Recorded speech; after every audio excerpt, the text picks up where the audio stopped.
know they heard. Stop. Get with the team, don't stop. Fiery heart of a dragon, attackers unlocking if we.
A historic day is upon us at the Amazon Arena as we welcome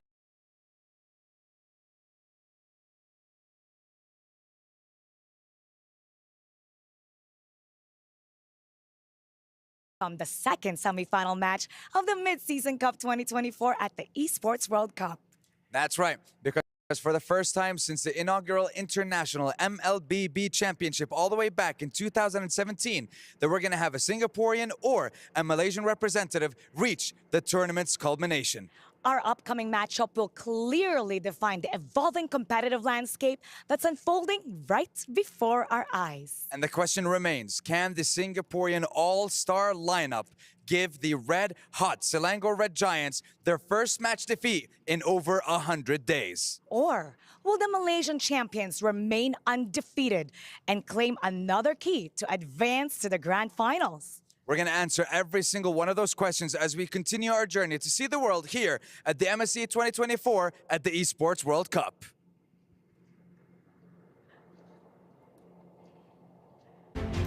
We are one day away from crowning the champion of the Mid-Season Cup 2024. But now we got to talk about one of the best roamers in Malaysia, Yums. He has graced the international scene multiple times in his career. On the other hand, Diablo, the Singaporean superstar, is about to make history on his fourth consecutive run on MSC. Both players shine in their very own way, carrying the pride of their countries. Today, they'll be fighting in a do-or-die match because Singapore and Malaysia, neither country has ever been in the grand finals of MSC. Today, that fact will change. My name is Afel, and welcome to the Mid-Season Cup 2024 here at the Esports World Cup.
Two different teams from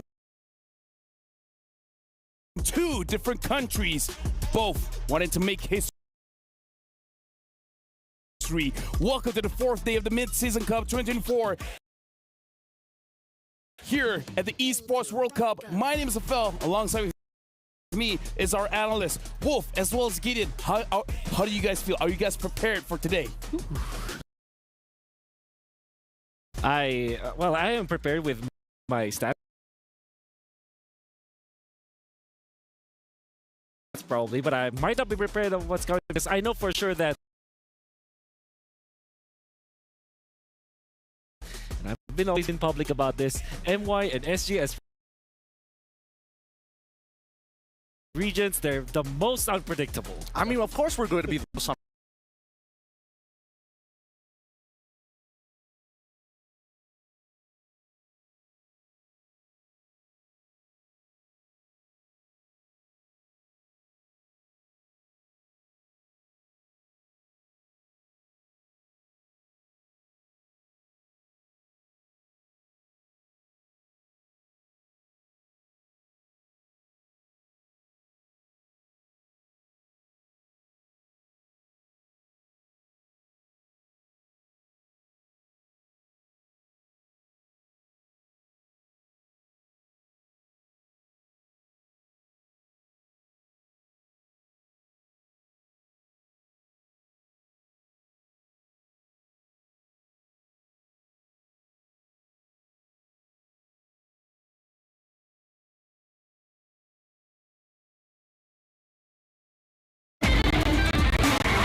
Mountain Dew, Dortogari, Jitsu.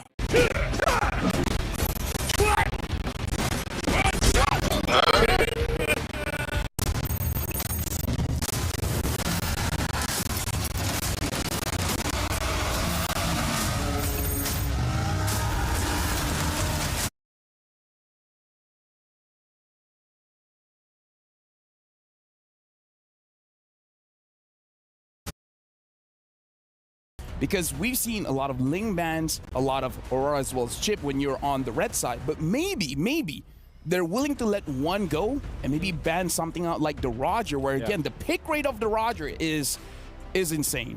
No, it's like 100% whenever it is. 70% pick rate. 70% pick rate, so that I could safely assume that whenever it's open, it will be picked up. Exactly. It's like 100% pick and ban rate. So, yep. I believe that as much as we like the Chibi versus Hades brawl in the Assassin battle, I think this will be an even more interesting Assassin battle, right? Because Sakai's really is The Sky Prince. He's Sky Prince. That sounds good. You know what? I'm clicking Okay, that the one. Sky Prince. Starting from MSC, he's known as the Sky Prince. I love like it. that. I like that moniker a lot. I mean, considering how this matchup is going to be, I'm not sure whether Coach Arcadia is going to be looking to attack the gold lane or just if Ling's open, just give it to the Sky King himself. Yep.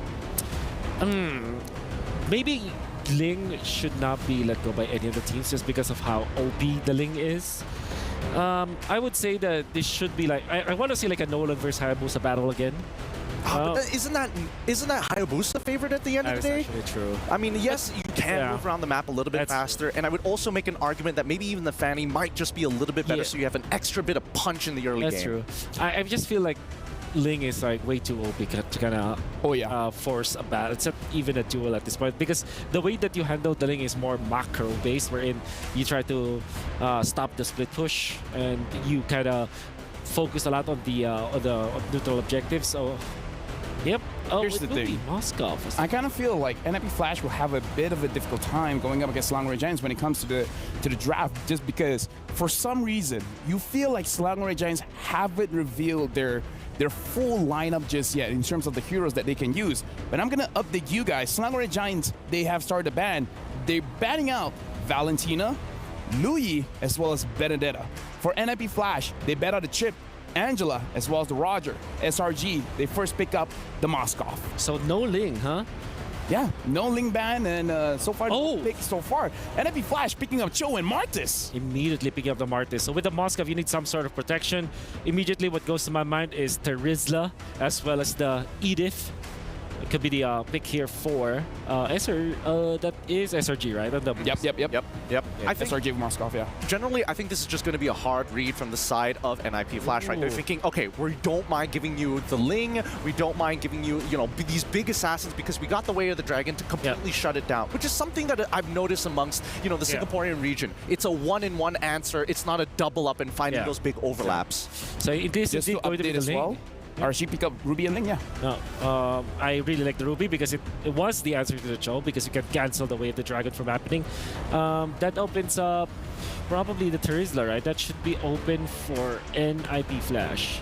Because we know already that this Martis is going to the mid, right? That should be a fair assumption. Yeah. Yeah. There's no way he's goal lane. I don't like the way you guys are looking at each other. I don't like the way that you guys are like, yeah, no, this is definitely going to be it. Because I do feel that it's unique to Singapore that this Martis is going to be the flex pick of a lifetime. But at the same time, it can be dealt with. Mid control is going to be top priority. Now, while it is true that Terizla is great, I think you want to go for either a Yuzhong or even a Benedetta for NIP Flash because you kind of need damage. But right now, they're going to be picking up the Harith. Surprised to see that it was still available at this point. I mean, to point on that as well, we got to remember that the Benedetta has been banned by Selangor Giant, so their only option is the Yuzhong. So perhaps the Yuzhong might get banned out after this. Was it banned already? It was banned first. It was the Benedetta ban, the Valentina, as well as the Lu Yi. That's right. Okay. Yeah. Keep in mind, Ruby can be flexed. I think that we've seen time and time again that SRG is pretty okay on the blue side to kind of maintain control over the draft, but this is the part where it gets really scary as we move on into second phase. Okay. Speaking of which, NIP Flash betting out the Faramis. Okay. Now, it's difficult to kind of think about a draft when it's just like this, but I would suggest a Farsa perhaps for NIP Flash just because it deals with Moskov in a way.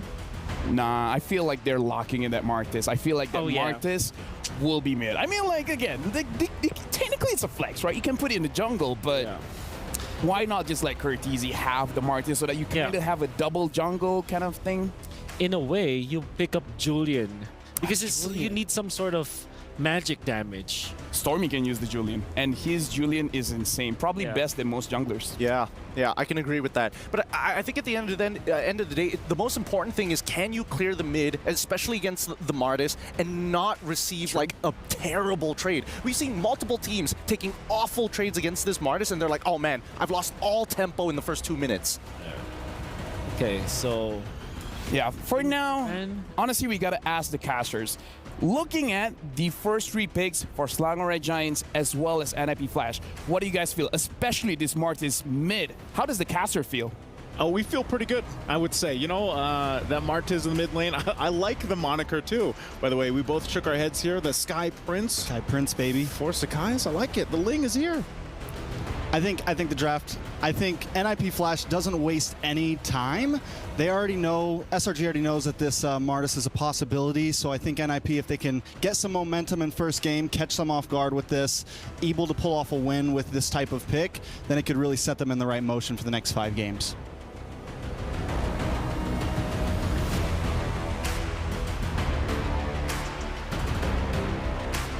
Okay, so I thought we were going to have, you know, a full breakdown here, but it looks like the last ban, too, was Mincetar. Yep, last ban is going to be Mincetar, Aurora on the other side. So right now we need NIP Flash to pick up. They need a mid laner here. We did hear Wolf mentioning the Farza. I don't know if I'm on board with the Farza. The Ling definitely counteracts it. I mean, the Ruby, a lot of things on the side of SRG could be a problem to it. And we have the Curtizi already, so really jungle Uranus. Okay. So Uranus is actually going to be locked in. I know you guys are seeing it pop up on the screens now too. So interesting lineup because this also just now allows you to put a stalwart in the lane. Yeah, thank you very much, Casters. Gideon, don't you love the Uranus? I hate the fact that you keep throwing it to me, especially when you know my little triggers. Yeah, I think that Uranus in this point, just the sandbag is a pretty good idea.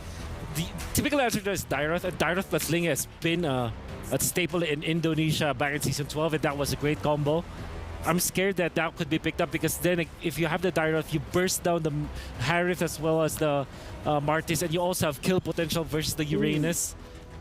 Oh, wow. That could be a potential. And so now, again, we're just waiting for draft. Oh, like got him! Up the Phoveus and the Dairoth. Love it. Wait, which one's the goal laner? Ruby? No, Moskov. And then this is mid Phoveus. Mid Phoveus, that's correct. It's a far miss. Wait, so have we just hit the 80 unique hero pick mark? I think we have. Right, we've hit 80. Yeah. Okay. That's so wild. That's so wild because now, like, honestly, the region of Singapore, we're like, wow, they come up with weird stuff, and now it's forcing everybody to adapt around them. Okay, this is interesting. And Amon has been picked up. Love it. So looking at the draft coming in from NIP Flash, it looks pretty tanky. But again, looking from Slangoray Giants as well, it's pretty tanky too. So with that being said, Naisu as well as Strex, hopefully you guys are ready for a very long match because the team fight is going to be extended. We're throwing it over to you guys. Thank you so much, panelists. Great breakdown there, of course. Happy to join you for that draft as well. We've got a great draft on our hand here, Trex. An interesting draft, and not a bad interesting draft. I mean, I think SRG may have the answer to the Kurt Teasy special right there. I think he's got the answer to it. Well, we're going to find out if he does have that answer because the Battle of the Causeway is underway. And as we jump into the Land of Dawn for this first game of this best of 5, both teams looking to make history as their eyes are set on their first ever grand final spot appearance at the Mid-Season Cup. Will it be Selangor Red Giants or the Ninjas in Pajamas Flash taking the first mark? And we get a good sight here on how this is all going to play a part again. The Sky Prince, oh, look at this already mid lane. Oh, so much damage from Kurt already. One more shot with Stormy, able to get away, and that is the pressure that comes from this Martis mid. I think it's going to be a little bit of time till Stormy's really able to counter it, but still it's huge. I guess that goes back to it, man. Is this the answer to deal with Kurt Teasy? The Phoveus right now, because of the fact that we haven't seen it pop up too much, I mean, the same could have been said about Martis earlier on until Kurt Teasy brought it to play. But I think, you know, when we get to when we start to get these skirmishes early on, and once that level 4 comes online for Stormy, that might play a part in here. Oh, Diablo 2. This is weird. I feel like this is different, right? As we take a look at the emblems here real quick, I want to point out the fact Diablo playing this Uranus is very different and a different contrast from what we saw with the Benedetta. Yeah, I mean, it's definitely much slower pace, but they have so much damage. Here comes Kurt Teasy, rotating up to the top side, putting damage onto the Sky Prince himself. I really love this pick from Hades. The Amon pick and big burst, first blood, over to NIP Flash. Hades gonna put that one into his pocket. I think the Amon pick is great as well. It's a beautiful answer to the Phoveus. No dash assassin, but still big damage. Yeah, talk about already building up this early advantage on a pick like Amon. And you know, you kind of want to do the same thing if you're Sakai's here with that Ling, as we've seen him do in the past, but so far, because of the fact that Hades gets this first kill, gets a pickup, he has momentum on his side. Turtle's going to be up, so the first objective to focus here, a whole lot happening on top. God, Kurt's damage doesn't make sense. Mid laners aren't supposed to do this early, and now the Lord able to be the Turtle able to be taken by Sakai's. A lot of damage onto Yumzo. Kurt Teasy able to help Hades get the kill and secure one for himself as well. Sakai's goes down to 2-for-1 trade right now. Make it 3 as Cram falls next. Kurt Teasy 2-0-2. Turtle does go over to SRG though. At least SRG gets the objective, but man, looking at the STC replay again, this is just chaos here. And that's partly due because of the Mortal Coils coming out from Kurt Teasy and that Decimate.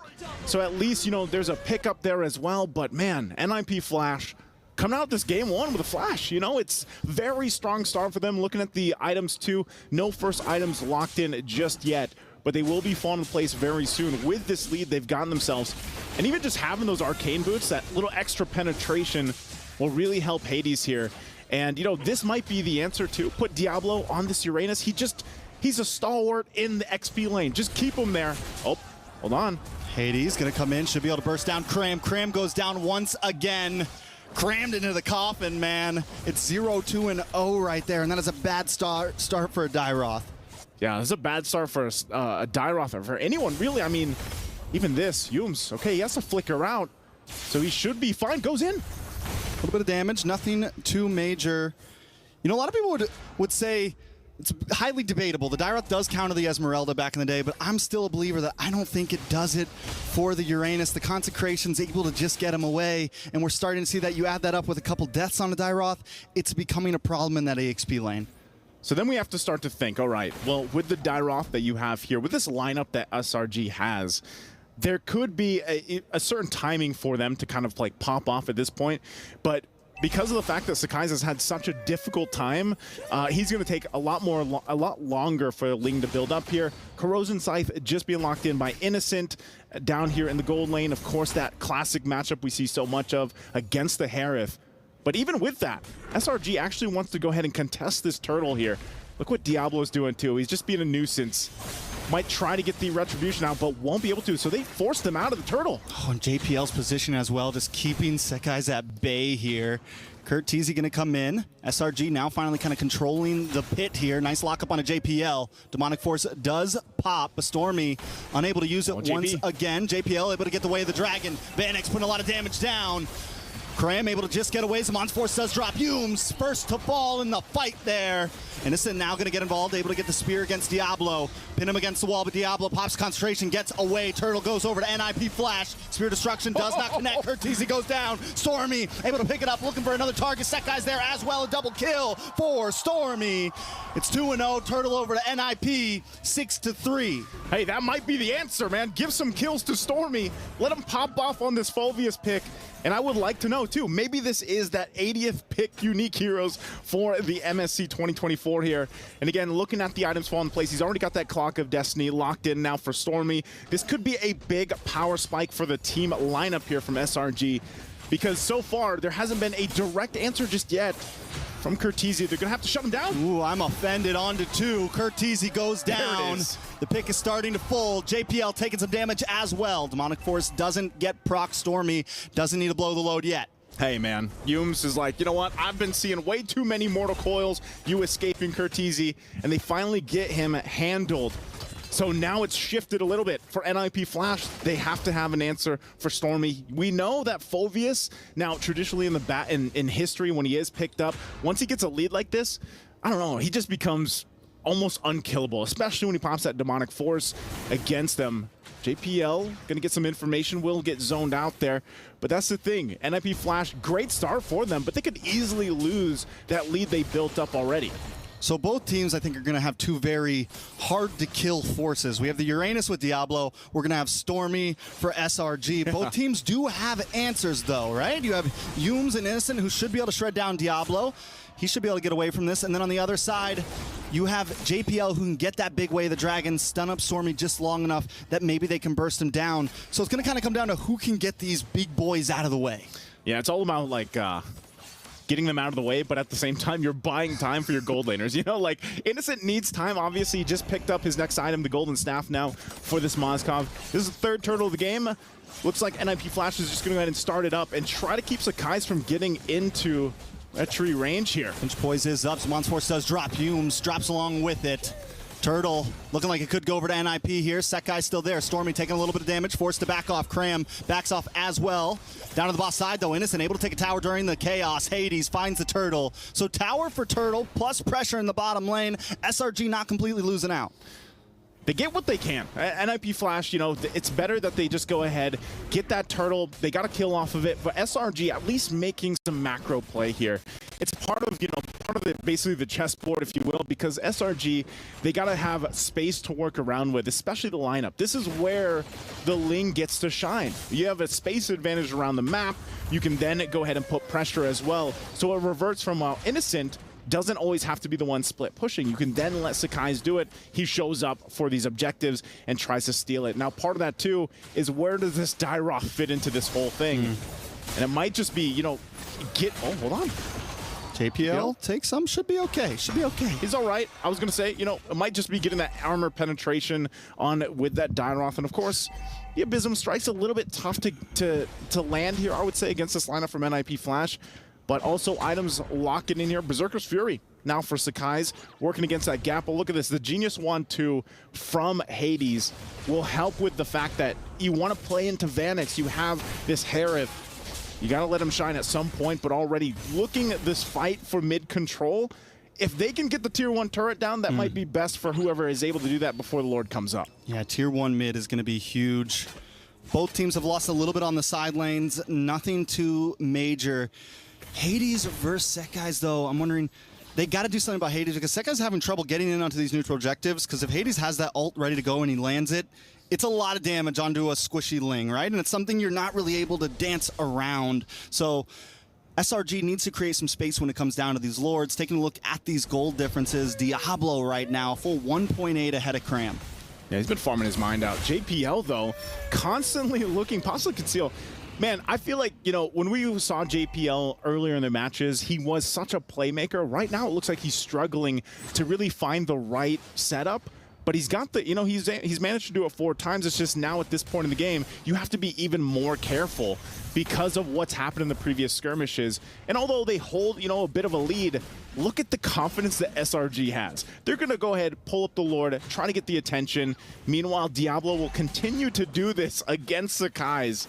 So the information is already there, trying to get this retribution out. Oh, he's actually quite low, too. Ooh. This is dicey. Sakai's trying to come in. Turtle does go over to SRG. Stormy finds Hades along with the Bakram. Able to answer. Find one on a JPL. Now Curtizi on the run. The Monk Force drops, and Curtizi drops along with it. Vanix goes down. Stormy with a monster kill. The Sky Prince pulls it off. Even with 25% HP, Diablo messing with him the whole time. He comes in, swoops in like the prince he is. Boom, gets the retry off and gets the safety. Meanwhile, the rest of the team handles everything. You know, he came in, did his job, and he's out of there. They're handling business. Handling business. Handling business. Pulling Pulling like up. to say. Yeah, pulling up like they like to say in Florida, man. You know, that's how they're doing. Lord going to be coming soon now on the bot side. NIP completely lose the lead. 2,000 now over to SRG, and they're going to be pushing hard on this one.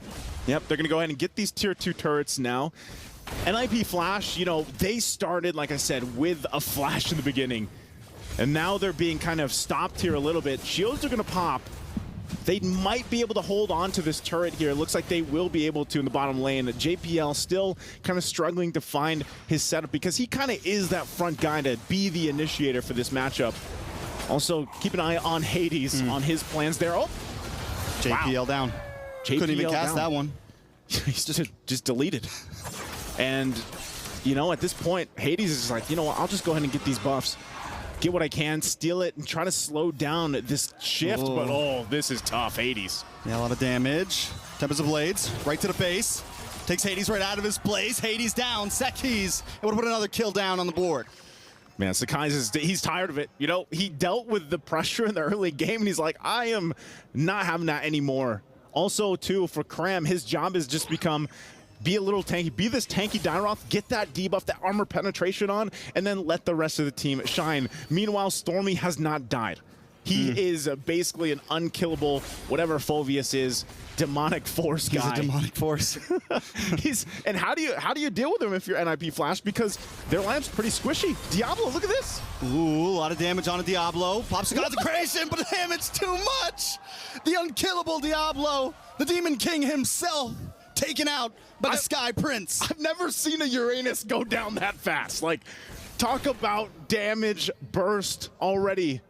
With Sakai's here, especially good layering, but for NIP Flash, now that the tables have turned, we're talking about 5,000 gold now in favor of the Giants here.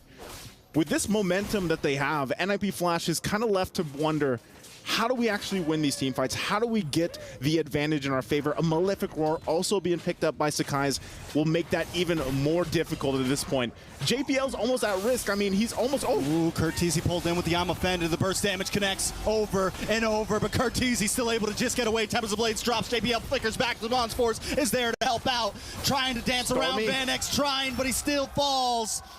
That's one down. SRG, it's all they need to try to move over. But Hades now trying to lock onto Krem here. Gets the ult off. But he lives! And he falls for that one! Sec, guys! 5, 2, and 4. Cram just stood there because he's like, nah, I'm fine. I have an Athena shield. I'm good, bro. I'm good. And they're going to get the Lord off that too. So SRG, man, talk about a shift completely in momentum from what we saw in the early game here. Again, looking at it, he's got Radiant Armor and Athena Shield. His job literally is just to go in and, like I said, get the debuff and survive as long as you can. Again, a pull. Oh my God, the damage is just too fast. Curtizi falls down. 2 members. Hades just gonna come back onto the land of Dawn to try to defend the push. But SRG have a Lord coming, so they can just take their time with this. You know, Cram, we thought he was gonna be the burster. Nah, bro.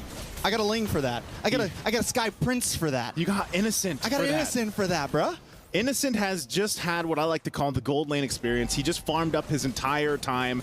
He's online now. He's ready to rock and roll. But, you know, at this point, it's going to be very grim, very difficult for NIP Flash to defend against this. With this kind of power spike in favor of SRG. Look at this. Turret just dismantled quickly. Lord still up. They want to fight. JPL can't even look for the kick because Yooms is always there to lock him, but here comes JPL to the backside, trying to get a target, but the Lord already connected onto the base. JPL eliminated. Hades able to find Storm. His Mons Force does drop, but the base is down to 30%, and SRG will take game number 1. And the Red Giants come out swinging to game number 1 of this best of 5.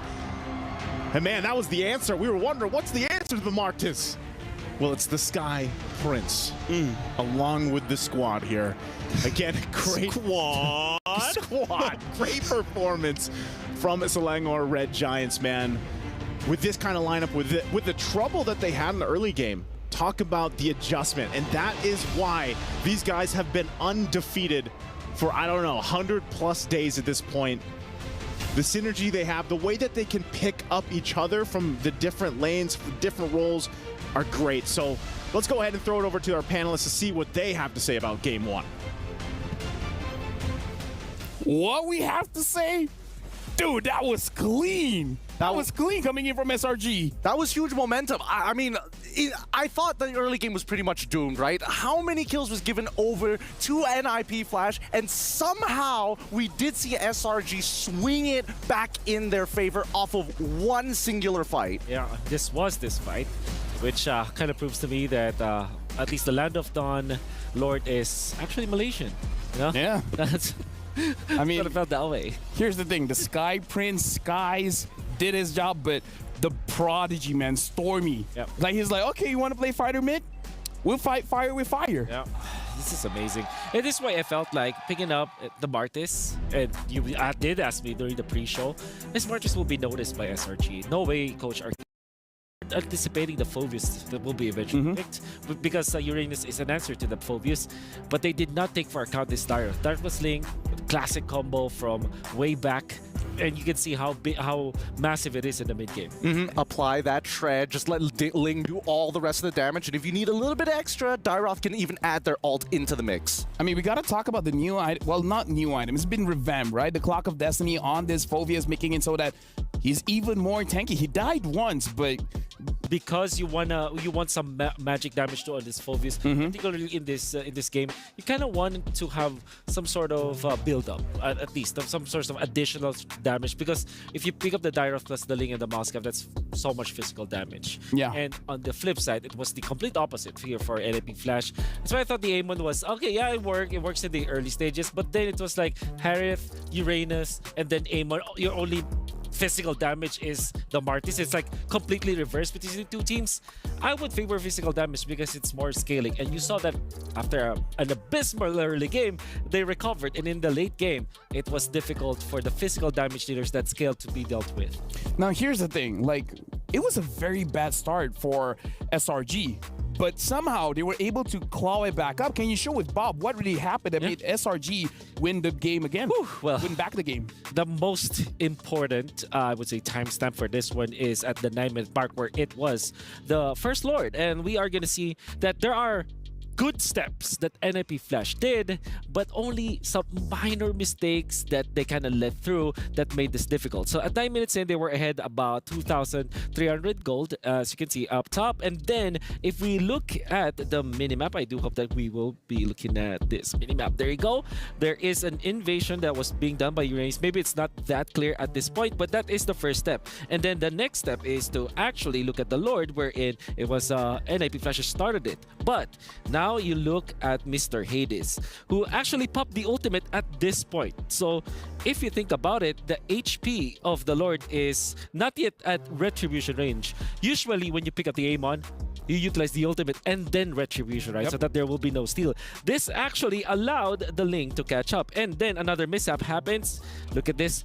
Look at that, a puddle of water. Yeah. At the feet of Hades, which is clearly a problem. Got knocked up at the most opportune moment. Stormy pops him as well with the damage coming up from COD. And at this time, Phoebus is already a threat, and there's no need to explain the other stuff. Obviously, this will be in favor of NIP Flash. So while it is good that they did the invasion with the Uranus, just, you know, starting on that opposing purple buff, it's also good that they bursted down the Lord. But I think just the timing of the ultimate, as well as not looking at your hero, was the problem for Hades. I think, and this is my guess, I think it was looking at another part of the map. Yeah. Because he probably dragged this map, you know? I personally think that it's a little tough to say exactly what happened here, but I do want to bring up the fact that even before and after that fight, Diablo could not frontline for the team, because essentially he invaded, like you pointed out before, and that kind of gave vision on where exactly Ling was. But you mentioned it during when we were talking about it, that even for Skies, he comes in, retributes the Lord, steals it away, and opts to go a completely separate direction where the main force is pushing into the enemy back line, and Diablo continues to chase Ling. Speaking of Skies, we got to look at our Sony MVP, and it's the Sky Prince, Skies, using the Ling. Even though the early game didn't look as good, but the turtle steals, the lore steals, and the burst of damage, even Uranus can't take it. I want you guys to actually look back at this game and notice that because of how bad the early game was for Sakai, he decided to, at 5 minutes into the game, stay into the top lane. Of course, he's going to take his jungle, but he actually took a lot of minions up top. That meant that Cram will have to sacrifice one lane, actually went in the mid lane. They also know that Stormy as well will not have as much farm, but they have recovery farm for Sakai. So look at that. 2 blades, more than enough. The damage is just too much. Sakai's not, you know, being tilted, not panicking, actually gets the first turtle of this game and then flash farmed up top. While it's true that Moskov had the golden experience, Sakai's also had a unique experience of his own. I think he had moving. I mean, that's the thing. To me, that looked like Cram knew, okay, I could die here, but I also couldn't. And considering everything that has happened, like, you got to give it to Sakai at this point of time, right? But the decisions being made, sacrificing gold and EXP from Cram to make sure that he is even level, despite Hades having a whopping early game, was actually a really smart choice. And it also attributes to the problem. A lot of magic damage. Cram was like, okay, I'm not building damage. Give me Athena Shield, Radiant Armor, and I might be able to survive. Yeah, skipping the dominant size. We don't need that dominant size anymore. Needs it. Only the Martis is a threat when it comes to physical. Skies, come on, man. The Sky Prince. I love it. And again, like, he definitely showed off his moniker, man. Looking at how he's been moving around all across the map. And like you said, the most important thing was that he didn't choke. It's like, okay, I didn't do all that great in the early game, but as long as I farm up, it should be fine. Yeah, it's all about, it's a team recovery. And I think for SRG, one of the biggest traits that I actually asked Coach Arcadio, why this, you know, ragtag band of misfits were able to, you know, and I say that because there was a lot of criticism when this group was put together. Yes. But he said the chemistry is something that you can never take away. He almost attributed it to luck, you know, that he felt that he was lucky because the players had this weird connection for some reason. Because let's be honest, SRG's success is very fast. Yeah, you know what? We want to touch on that a little bit more, but for now, starting on July 24th, is the female pro players' time to shine. Catch the MLBB Women's Invitational 2024, where 12 teams from 11 regions break barriers and redefine esports. So again, it's July 24. Make sure you guys check it out. And I do want to talk about it because here's the thing. We want to hear more about their connection. With that being said, let's throw over. There's a video between Arcadia as well as Yums. It's best of a young core. It can be a long-term lineup.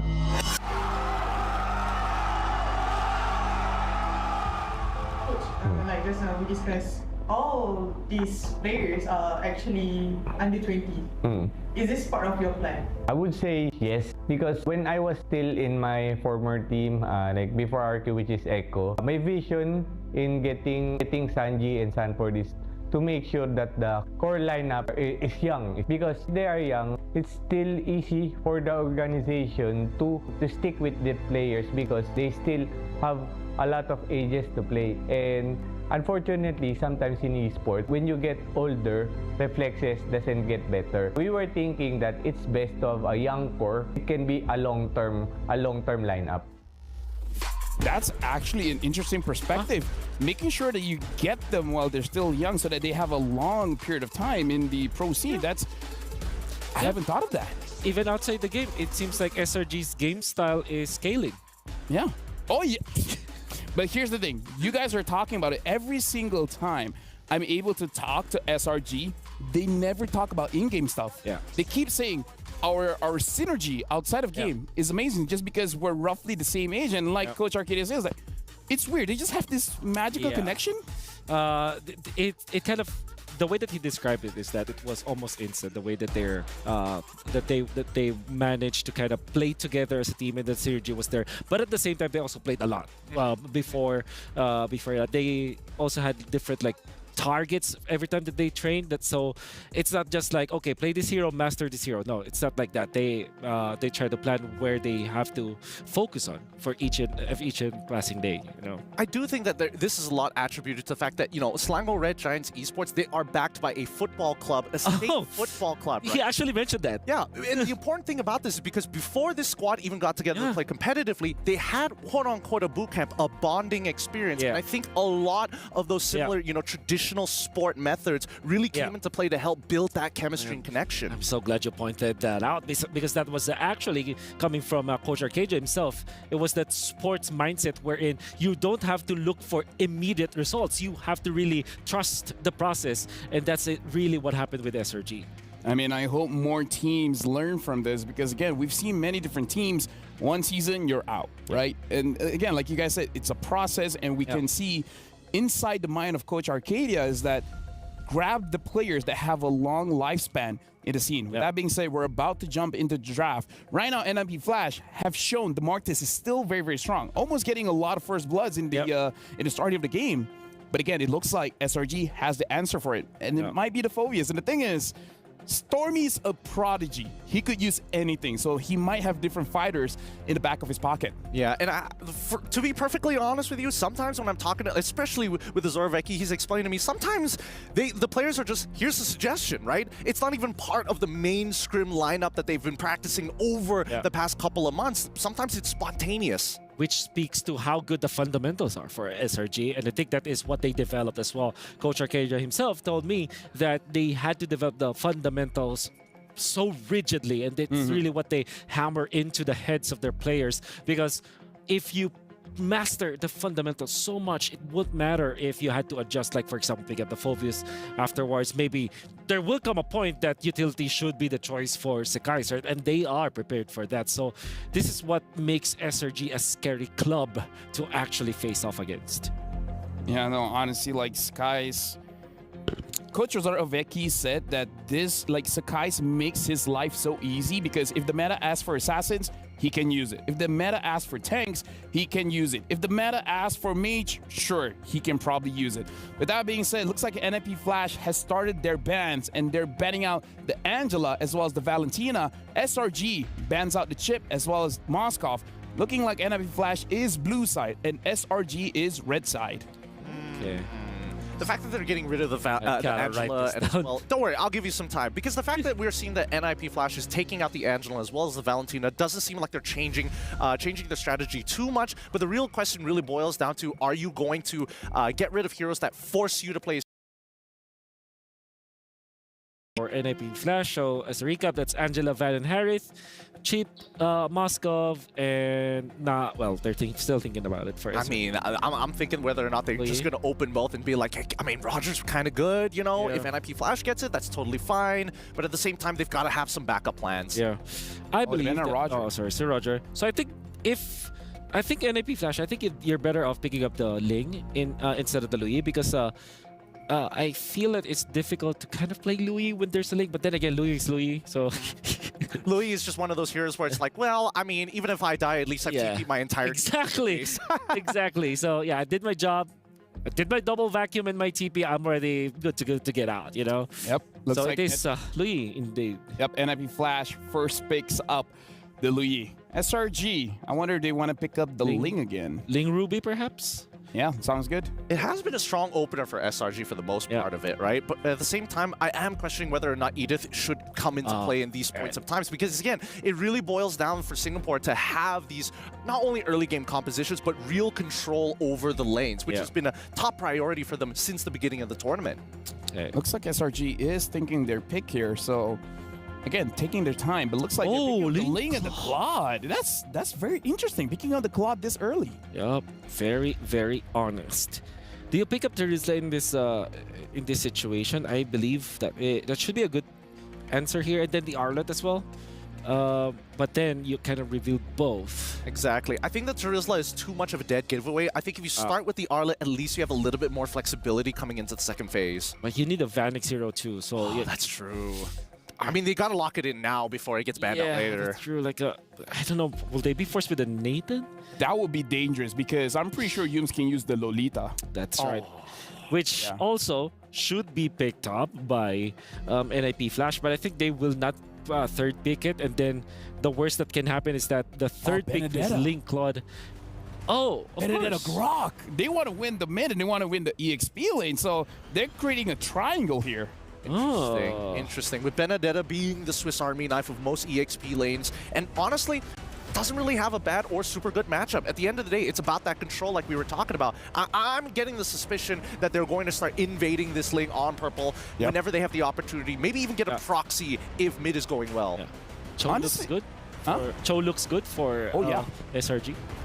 Honestly, with just the 3 picks here, I actually want to ask our casters, looking at NIP Flash's pick, Luyi, Benedetta, as well as Grok. The Benedetta with Diablo has been amazing. What do you guys think of the first 3 picks for NIP Flash?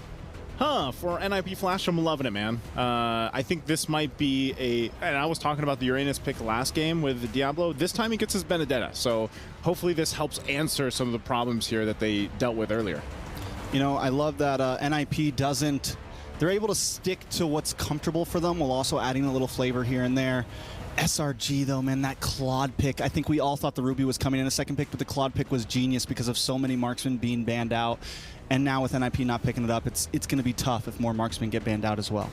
Yeah, but that being said, the Ruby did get picked up by SRG as well. So for now, it's looking pretty solid for both teams. SRG having the Ruby has a little bit of flexibility here. And Gideon, SRG bans out the Guinevere. I think it's a good option because at the end of the day, pickoffs are really strong when you have waves, especially heroes that control the waves well. They're always going to be there first. Their hit and runs are just going to be much, much faster. And I think from this point onwards, SRG is probably thinking, all right, if we don't have control over the lanes, what's the next best thing that we can do? And probably just invest a little bit more down by gold side by having a dedicated, maybe even a babysit lane. Okay. So that is Roger and Gwyn for SRG as the next bans. Let's Lilia apparently for NIP Flash. Pretty smart. Yeah, because again, looking at the mid coming in from NIP Flash, they can get mid prio, so without that Lilia, it's going to be difficult for Stormy. And looks like SRG are banning out the Baxia, so they ban out Guinevere and Baxia. All right. So now for NIP Flash, they ban out the Lilia. Honestly, casters, what do you think about this Lilia ban, as well as Aurora ban? Yeah, they're locking down Stormy's options here, man. I think that's probably one of the things you really want to do for NIP Flash because, hey, Stormy had a hell of a game the previous one, and again, it was on a Phoveus, but I think even if you go and deal with Lilia, that's great. Aurora has been a go-to pick for a lot of these mid laners, so I think good quality bans here coming out from NIP. Yeah, definitely solid all around. I mean, both teams are going to have to struggle for some picks here. We still need it's going to be a hard-to-pick mid laner and a hard-to-pick jungler from the set of NIP. So, Novaria, though, still open and super clean. There's Novaria. Yeah. Called it. I think this is a safe bet personally. I think at the very least, SRG wants to see the full lineup of NIP Flash before they decide anything else, and playing around the information, considering that you don't necessarily have to like participate in the laning phase as a Novaria, is not bad of an option. Because this should be an assassin here for NIP Flash. Maybe I'm thinking of Julian actually, which is be okay for NIP Flash. That means that you're going to be looking for a lot of physical damage from the gold lane. If not, this will be like Nathan Nolan for NIP Flash. But What that about the opens up Julian? the Lolita. Yeah, the Julian is great for NIP Flash for sure, but that means that they will have to go for a marksman that is physical based, which at this point you're only left with what? Beatrix? What about Clint? Clint? It's tough. I mean, especially when you have the Ling Alpha there. Alpha Whoa. Bruno.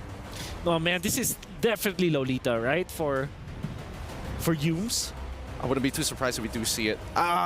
Wait, what about picking up something like a Yuzong here? That's what I was thinking as well. Because again, if you don't want to act, again, Ruby is a great flex pick, but at the end of the day, if you just chase down the Bruno and kind of split apart the entirety of the team, then it still disrupts NIP Flash. Yeah. Benefit of Yuzhong is it's good versus Luyi. It's actually a recommended pickup when the Luyi is picked up because you just counter that ultimate. I mean, not really counter that ultimate, but at the same time, kind of have a reset button for your team. The benefit of Lolita is like it's great versus both Bruno as well as the Luyi. Looks like the final pick is the Yuzong indeed. Thank you very much, gentlemen, for the analysis. Looks like we've been calling a lot of the draft here. So again, thank you very much. But for now, casters, I hope you guys are ready because NIP Flash, SRG, we're going to our second game. Now it's over to you guys. Thank you guys again for the breakdown there for the draft here. Again, it's me, Naisu, and Trex here on the desk, ready to bring you game number 2 here in this best of 5. And with the lineup that we're seeing, Trex, I'm liking NIP Flash's composition this time.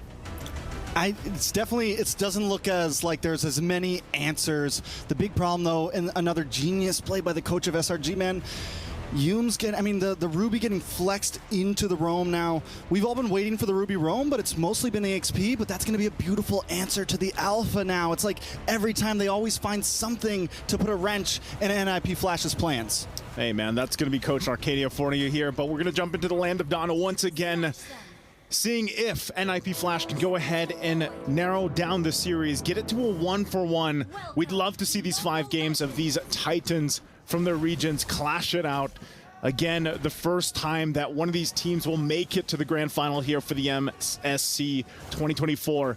And looking at this too, I'm glad to see Alpha come to play, man. You know, it's funny because I have you on desk here with me, and I know you've shared your sentiments about Alpha. But in the hands of Hades, hey, maybe he can make it work. Honestly, Alpha has had some good runs. He's also had some very bad runs. He's kind of on the 50-50 right now. I didn't pay attention to what the win rate was, but I think we've seen some teams playing very well, and we've seen some teams playing very bad. So we'll see how he works out here. Yeah, and part of that, Trex, is actually the fact that you get this great advantage early on, but wow, actually, so guys, is he going to push this? Okay, he's not. So part of the fact that you have this Alpha early on, the damage is pretty good, but you pair it up with a Luyi, and I think that's going to be classic here when it comes to the first objective take. The amount of damage you can pump out on Luyi early on is quite shocking for a lot of people to deal with. You pair that up with an early level 4 Spear of Alpha, and you know, that's why Sakai's also wants to keep an eye on Hades, trying to keep him from getting that level 4. Tempest of Blades. Both able to hit the level 4, though, cleanly. Still at an even jungle rate. Turtle's going to be up in 20 seconds. Both teams poking, putting the feelers out, but nothing too major yet. Okay, here's the question for you. You haven't seen Bruno too much, maybe a couple times throughout the knockout stage. You think it's going to work here for Vanix this time? Because, let's be honest, he struggled in the previous game. He definitely struggled in the previous game, but there was some reasons for that. I think this time there's possibilities for him. We do have some big crit damage there, a little less shred, and because there's a few more squishies, there's some targets he can get down onto. There's possibilities for him to pop off, but again, a lot of that comes to how the team is going to play around it. Yeah, again, Turtle's going to be up now. Objective's going to be the focus. Oh, there's a speaking of Vanix. Hey, Vanix having a better game already. Gets first blood on this Bruno pick. So that's about as good of a start as you can hope for on the Bruno for Vanix. So great start. Innocent does go down. It's not often you see that where, you know, some miscalculations from Innocent. And you know the Claude takes a lot longer to build up. Bruno, traditionally, maybe 2 items.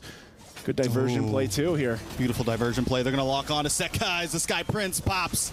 That Tempest of Blades is able to just get away with the Finch Poise, but they got the orange buff, and either way, that is a dub for NIP, but now they're on the run. Innocent with a Blazing Duet, able to connect onto both. Sekai's trying to maybe think about the pop-in, think about the engage. They decide to back off, though. Ignore the turtle for now. Let's just duke it out. Let's just fight, they say. But now with that, losing that orange buff isn't going to be anything too crazy for Sakai's. He does have his purple at least, and they might make their way for this turtle now. They're going to go ahead and focus out JPL so he can't get that setup he's looking for. Still has the wild charge and the flicker. So this is going to be a little bit of a crucial moment for both these teams. Real quick, too, no first items locked in just yet. Still on the way there.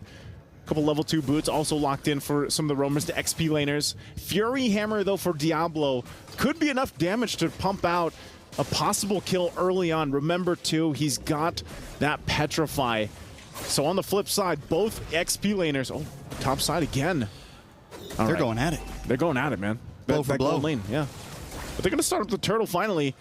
Again, keep an eye on both XP laners as they approach this, utilizing the Petrifies if they can. Cram waits patiently. I'm offended. Locks on to Hades. Sakai's looking for the backside, trying to lock onto one, but he gets petrified, knocked off the wall. Tempest Blaze does come down, able to get the kill onto Hades there.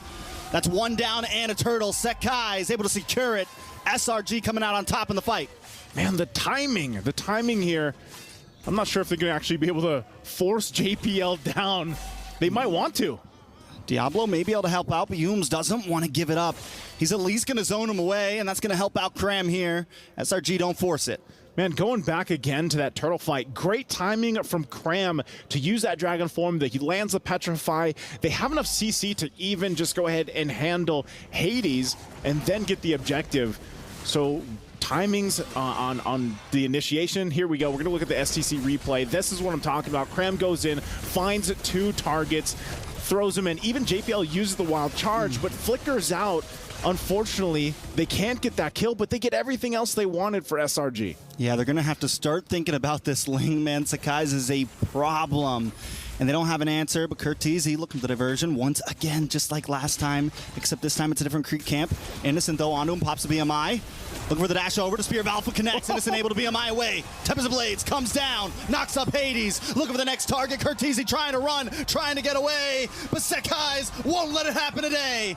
Sakai's now maybe in a bad spot as well. Diablo, Vanix, locked up, but look at the damage. Diablo able to get the kill before Vanix drops, though. That's 2 for 1. Jungler for jungler, mid lane as well. Oh, do they? I thought they wanted more, but man, talk about the mechanics on Innocent here. Going back to what we heard from Coach Arcadia. Ooh, I'm offended. Followed up by the Blazing Duet. The trade happens, but Vanix finally goes down, and Innocent gets his revenge. Oh, Diablo, who part of this fight. Again, Innocent with the mechanics here. Just great escape earlier on with the BMI, the way that he even used it to go ahead and spawn out that bush, that diversion play. So he'll be fine for now. Continue to farm up and just already makes up for, that first blood that went over to Vanix earlier on. And now they find themselves with the second turtle up too. So, these minor things for SRG gives them a very small lead ahead. Oh, the positioning from Cram there, waiting for Hades to come back to his bush. And Sakai's dances over. They pick up the kill. Again, it's just looking like MLBB Flash is just kind of getting outplayed around the map. And part of that, too, is just this is what a Ling does. I'm surprised, again, Sakai's gets it because he's able to find his timings and movement around the map so well here. In conjunction with the fact that you have Cram on this Yu Zhang, it was a great last pick because the Yu Zhang and the Novaria allow you to go ahead and just spot things out across the map, whether that's with the Echo, whether that's with the Dragon form. Even there, they don't even need the Retribution. They know they can secure the turtle. They use Sakai's to take the tier 3 on the bot side. I mean, SRG's rotations right now are just so clean all around the map. I'm going to say it again, man. I'm sorry I said it earlier about the alpha, but this is looking like what we saw back, with a familiar team. He's struggling right now. 0-3, has not been able to do much at all for Hades this time around. And it's looking grim already, and the reason why I say that is because if Alpha doesn't have a good start, he naturally falls off, towards the mid to late game transition. So when you have a tough start in the beginning, you really have to rely on the team here. Looking at the items, he's only got the War Axe. You have a Berserker's Fury and a Haas Claws over on the other side. Look at the gap. 1,000 gold ahead, too, for Sakai's. And that is going to play a part in even the next objective. So still, you have to, like I said, you have to rely on the rest of the team to really pick things up here for NIP.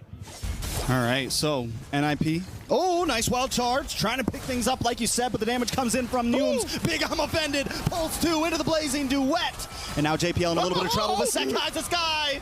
Rains down upon him, but Sekai still goes down. Diablo able to get the kill. It's 4 for 1. NIP in trouble. That's a trade you're going to take any day. A 4 for 1 trade. And still, Cram going to go ahead and battle it out with Diablo here. He gets taken down. Skypiercer is going to go ahead and proc 2. So Diablo gets 1, but man, talk about an exchange from SRG. Not sure if Diablo can do much more other than clear the lane. Looks like, again, a diversion is going to be used to just get in position, but they're 15 seconds away from the Lord here. 15 seconds from a big push from either team. Most likely SRG will have positioning over it. We've seen possibilities from NIP, but even when they get the big knockup, even when they're able to make a play happen, SRG responds so well. And Humes, Vanex taken down as well. He got his 1v1 back-to-back now. Innocent for Vanex, back and forth. Innocent, a beast himself. I mean, he got the one down earlier on, then is now 4-1. Diablo, though. Diablo, look for the 1v1 himself. Tempest of Blades does come down. Diablo able to eye for an eye away. Out of the damage, but Sekai still on the chase. And it's hard to run from a Ling, but wait, is this going to be the outplay? Sekai smells it in the air. He gets away. How does he keep getting the Ling? I mean, he's doing things like this, and it looks like, too, they just went ahead and started up the Lord, and they take it with Innocent. Ooh, so much damage on Hades. Hades trying to get away with the Spear of Alpha, but Cram still gets the kill with the passive. Oh, now Kurt. Cutting it close. Kurt. But, man, SRG, just like we saw previously, this is their power play. This is their movements that they make time and time again from what we've seen from them. And just patiently waiting. Sakai's has done this multiple times. And you're wondering, what can NIP Flash do to stay in the game? We're only 10 minutes in. Lord pushing down the bottom side. These tier 2s are going to fall. Diablo stays up on the top to try to keep that wave from pushing in. But these buffs are all going to go in the hands of Sakai's here. Good damage, though. Oh, they just missed Stormy. JPL's going to go down for that one. Sakai's with another kill. And now Lord's still coming. They can send Stormy back. It's okay. That was a little desperate, you know, from JPL. It's kind of like, you know, you try to get at least something. Shields are going to pop, and now the Lord is here on the bottom side. Look at Humes. Look at the positioning. Zoning them out completely. They're afraid of the I'm offended. Ooh, and there's the I'm offended. Speaking of it, Hades gets a Spear of Alpha, brings a bunch of them back, and Diablo strikes back with a double kill. Cram, Humes down for the price of nothing. NIP able to defend now. They lose an inhibitor, and here comes a diversion play. They're going to try to lock onto another member. Stormy under the tier 3. They get the Petrify. They get the kill. And now they find some answers. Innocent, though, comes in with Blazing Duet, finds Vanex. Curtizi goes down next. Innocent with a double. He gets shut down from Diablo. Sekai's now in a weird position. Needs to go for the tower. Maybe even needs to get out of here. Man, talk about Diablo, the saving grace here for NIP Flash. He's 7-0 right now. And this is literally, as we look at the STC replay, great positioning. This is already after he got multiple kills. Good attempt from Innocent to get what he can, but Diablo right now, the damage is there, and this is why they wanted that Benedetta. Because, man, it's almost to the point where, all right, I've got to put this on my shoulders. We've seen him do it time and time before in his past. He's got that Blade of FCs, he's got Skypiercer, and the Blade of Despair. That's enough to be able to pump out all that damage. But if he gets taken out, man, do you lose so much fighting power with NIP Flash right now. You need so much more time for them to catch up. Because, again, it's only 3 items here for Vanex, and look at the fight for the resources. Sakai's back into the backside once again. Curtizi goes down. Next might just be JPL, but the Blazing Duet able to shred things away. Innocent finds JP. Vanex, Curtizi, 3 members down, make it 4 as Sekai's cleans up the pieces. Diablo tries to save it all, but he can't. Innocent with a double. It's a full 5-man wipe. Oh, it's a full 5-man wipe, and I think they're just going to go ahead and run it down mid lane. They tried to fight, but it's just too much of a lead for SRG. NIP. The rumbling is upon us. The Titans are here, and the Giants take game number 2. The Giants are upon us. The rumbling. As NIP Flash feels the brute force of this lineup. time and time again, whether it be the Sky Prince, whether it just be Yumes, any of these members here, Innocent as well, even after going down early on in the game, comes back just massively on this Claude. Even able to outplay that initiation from Diablo earlier on with that Wind of Nature. They're just looking too good here. And right now, it's a lot to be said. A match point is what they're facing. But let's go ahead and throw it over to the panel to have them break it down. I mean, where do we start? I kind of just want to go to the end, that clean wipeout at the end of the game that just solidifies it. Like, this is amazing, but Diablo as well. I kind of feel like this Benedetta, we got to watch out for that one. He's kind of a beast, I'm not going to lie. Like, there was a moment in the game where he nearly 1v3'd the entire backline, and if he was successful in doing so, probably would have bought an extra 2 to 3 minutes for the entirety of NIP Flash. But I think that, you know, the biggest concern right now is the later stages of the game for this squadron. It looks like, you know, time and time again, Vanix is really having a hard time against SRG. I think it was the draft. I think, honestly, with the Yu Zhong last pick, the choice to go for the Alpha, it's probably like at the bottom of my list. When you're looking at playing up against a Claude and a Novaria, you definitely have to have some dive. Obviously, you have the Benedetta for that one, right? But it proves to be not enough in this case. And there was a looming problem of this Bruno.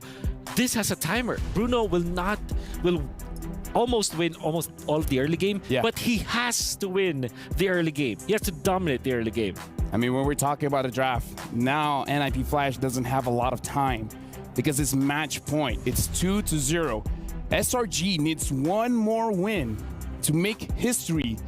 Malaysia going to the grand finals. That's something big. And NIP Flash, I'm pretty sure they want to stop that one. Innocent has the highest goal per minute, and Stormy dealt the most amount of damage, and he had the most assists. Yeah, no, I have to give it to Stormy because I don't know if it's like a team game sense or great communication, but the fact that he is identifying exactly when these diversions are coming out and even calling them with the Astral Echo is a huge play, because it only happened twice where it's like, oh, we got flanked. Luckily, we got out of there one time. The other time, man, they never got away with it again. Novaria against Loi, that is definitely the answer. I think we've seen this first in the MSC group stages coming from Fireflux Esports when they utilized that Astral Echo against Loi. Not all teams can easily do that, but SRG is a team that knows how to utilize this Novaria, support it with the Yu Zhong, and totally you counter the Luyi presence. I mean, again, he's a prodigy, man. Stormy is a prodigy. Speaking of which, it's good game sense coming in from everyone, because I still remember there was a play where Skies, the Sky Prince was chasing after Diablo, the devil, and it's like, wait, something suspicious here. You're very low, and yet I don't feel you're afraid. Yeah, dude, he called that diversion play. That was amazing. Honestly, it's one of those things where it's like outer world sense. It's like, the Spidey senses are tingly, and I gotta start backing away. And I probably think that he probably communicated with Stormy to say, hey, maybe they could be in there. Let's just move on over just in case. Yeah, I think that there's a lot of good communications between the members of SRG. Speaks to their synergy as well. Yeah. Apart from the fact that the draft will be very easy for them to execute, all they had to do was to be very patient. Even when there are a lot of invasions that was done by the Alpha as well as the Luyi in the early stages of the game, all you have to do is to do not overextend. You cannot fix your farm right now, but if you become patient, wait for your timings, give up one buff, okay, but move on and do not give up to your life so that you can still farm up afterwards. After back-to-back games, I think that they're the masters of this kind of gameplay. Honestly, this match has been amazing. Could you show us more with the telestrator? Can Bob help you out by showing us what happened in the game? Yeah, we can see it in the, I think this is the second turtle of the game. Most importantly for Hades, he waited for his level 7 to come up, which eventually he did. So you're going to be wondering, oh, this is actually the first turtle, right? 3 minutes and 50 seconds, first turtle of the game, because they try to delay it, actually. So if you look back at the tape, you're going to find out that Hades was waiting for his level 7 so that he is one level ahead of Sekai. But what SRG was able to achieve after this is going to be the way that they approach team fights, which is to go on to Hades. Hades is a utility jungler. So when he's already outside of their own box, remember, the box for utility jungler setup, you can be gone upon. And this is Yumes with essentially unlimited amount of lockdown. You have Stormy with a limited amount of poke, and obviously one combo from the Yu Zhong is already enough to put Hades low. And now he's desperate enough to put himself in danger once again, getting taken out, giving up Sekai's this turtle uncontested. So was it a mistake for NIP Flash going up against SRG in this scenario? I think it is. I think that they should have just rushed the turtle as soon as they can, especially in the first 2 minutes of the game. The moment that they waited for one item to be available for Cram or for Yumes, for example, or Sekai's, most importantly, that is when the problems arose. I think it begs the question, right? How decisive is NIP Flash in these like really close moments, especially moment-to-moment gameplays? Because even when we saw from Bob, we saw that Diablo using the Petrify quite early to knock Sekai's off of the wall to try and limit his influence over stealing away the Lord. But at the same time, SRG, they spotted that and they started pushing forward and pushed them off the turtle entirely. So I think as of right now, even if it isn't just the draft, at the very least gameplay-wise, they need to be, well, as you've all been memeing this entire tournament, together. I mean, like, here's the thing. You got to watch our Sony MVP, and it's going to be Yumes, the roamer, coming in from Selangor Red Giants. And let's talk about his plays as well. A lot of engagement tools coming in from Yumes. And again, he's been on the international scene for how many times now? Before this with Dota, but now with Selangor Red Giants. Yeah, you're going to see a lot of highlights from Yumes, especially this is indeed the first turtle where they were able to punish Hades and then piggyback off of that. There will be another play where Yumes as well as Cram will take out Hades once again in the mid game, which I think is such a thing of beauty, and he's willing to kind of sacrifice himself as the Ruby, as a position 5. It is fair to assume that Yumes has, ever since he went to Red Giants, like always always been criticized, right? Because of in TikTok usually because of the plays. Kosher K just said that he looked at Yumes not because of the fails he was able to do, but because of what he's able to achieve in the international stage. The rough translation is, look at what